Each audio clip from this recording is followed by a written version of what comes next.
বেশ মিষ্টি আছে, এই নিন। কি গোপাল, তুমি আমার শরবত খেয়ে নিলে কেন? পুরোটা খাইনি তো কামবাজরাজ, শুধু দেখে নিলাম মিষ্টি না টক। মা, গোপাল তুমি কিন্তু খুব দুষ্টু হয়েছো।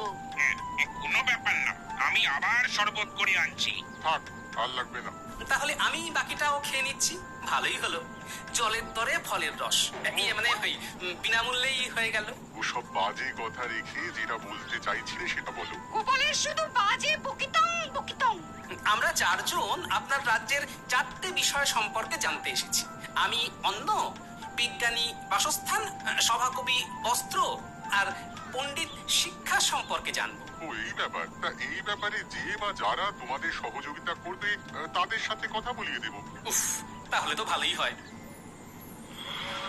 আচ্ছা চাষি ভাই, তোমাদের এবারে ফলন কেমন হয়েছে? কি বলবো বলো, আমাদের জমিতে খুব একটা ফলন হয় না।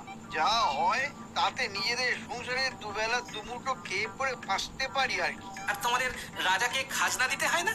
না, খাজনা নিয়ে জোরাজুরি করেন না উনি। সে কি গো? হ্যাঁ, আমাদের রাজা মন্ত্রী খুবই ভালো, প্রজাদের ভালো মন্দ ব্যাপারটা বেশ বোঝেন। বেশ বেশ।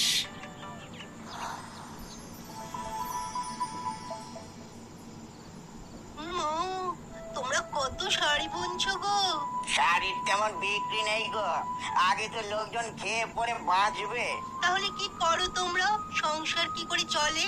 আমার গিন্নি ওই আচার পাপড় হাতের কাজ করে, সেসব একটু একটু বিক্রি হয়, তাতেই সংসার চলে। প্রজাদের এখানে হাল খারাপ, বেলছে এখন পাঁপড়, অর্থাভাবে কিনছে না কেউ নতুন জামা কাপড়।